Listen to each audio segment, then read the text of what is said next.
Now we're out here in the rain and I actually really appreciate it. I love watching that snow melt. We actually heard some birds the other day, so this is pretty cool. We had a deep freeze here in Minnesota, and so it's really nice to inch closer to spring. I really wanted to talk about, because it's so transparent right now when you have all this snow, some of the access planning that goes into our deer blinds and making sure that we're not seen getting in or out of the stand. This blind is a good example. I shot my blade buck, we call it, back in 2020. And what I like about this stand is, although we have a food plot over there, I ended up shooting the blade buck with a muzzleloader at about 250 yards, right around 254 yards. Shot him muzzleloader.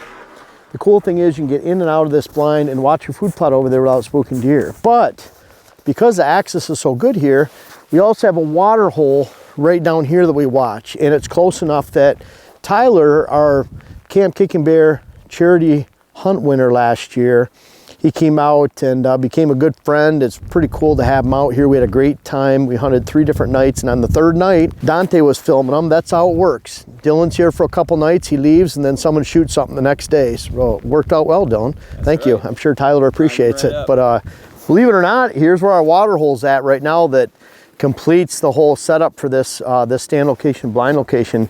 Actually, Tyler shot his buck right here. The arrow actually stuck with broadhead right into the tree right here. So it, perfect shot right from the redneck. It looks like the redneck's out in the open, but we have a really nice shrub right there. We have another one right here. We have an oak growing back there.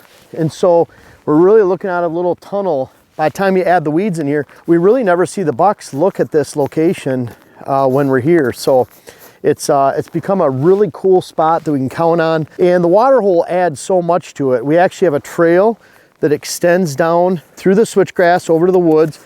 It extends down to a deer trail that goes into a bedding area that we cut. Switchgrass trail comes right here, goes to the water hole. That's where Tyler's buck came from, came right on the trail. And then we have a switchgrass mowed trail that goes right out to the food plot. So everything's designed to just pass right by and get in and out of that stand. And the water hole is a big part of this, along with the bedding area. A lot of times you don't realize that we show these pieces on here, really trying to show a lot more detail of what goes into each setup, because it takes a lot, and access is a big part of it. That determines everything we do here, and then we lay the groundwork for the pieces to make sure deer can flow by here without being spooked in the stand location, or actually when we're even getting in and out of the stand location, whether it's nighttime hours, daylight hours. We want to be able to hunt that over and over again without spooking deer. And that way, if we have a big buck here, you know, we have a reveal camera on it right back here. What's nice about this is we can get a good shot of everything right here. We had Lucky, for example, coming in here. He actually got his reflection here, one of the coolest pictures we've ever had. Redneck in the background, but we can see everything that's going on here. And then we know we can come hunt this with security and with that comfort, knowing that when we come in and out, we're not spooking this entire area, just hunting one stand location. So that's how we make it work. And I hope you're enjoying this entire access setup. But this access right behind Dylan is something that Jen mowed out last year. And you can see this access along through here. On this side, we have switchgrass and briars and garbage and junk and regeneration. So we're able to slip right through here on a mowed path. We actually have a ground cover mix that it's a non-forage, so it has a little bit of ryegrass in. We don't plant ryegrass in our food plots, but we do where we want it mowed, and we want to have a good mowed area for walking in quietly. So ryegrass got a little bit of hairy vetch and clover, and then we use oats or rye as a cover crop, putting it in. It actually has some bird's foot trefoil for a little wet area. So we're just making a carpet that we can walk in on. That's perfect for this trail right here. And then we have the switchgrass, and then we have the ag field. So we have an exterior access for all our maintenance, but we have switchgrass that extends back for about 200 yards that way. It extends for another 75 yards before the food plot, and then into the end of this food plot. And then on the inside of this power line here, we actually have another 1.5 acres of switchgrass that blocks us off from the bedding areas down in the woods and down in the bottom of the woods down below. So we can get in and out of here. Deer are bedding just 80 to 100 yards away, and then lower, and we can get in and out without spooking those deer. So it really makes for great access, but we didn't stop there. You know, we have this brush here. The blind appears out in the open from the water hole, but when you're looking at it from deer level, it's all brush up to the bottom of the blind. And what we're doing to help hide this blind even better is the guys from Big Rock Trees are out here, and you can see the hybrid willows that they planted here. We have one right here, we have one on that corner over here, and we have one right here. So these are growing really well, and they're starting to come in pretty full. And then we have silky willows that have been planted around the outside out here. So between the silky willows, the hybrid willows, this redneck literally is going to turn into a bush at some point. So we can't wait for that. We have a lot of cover coming in.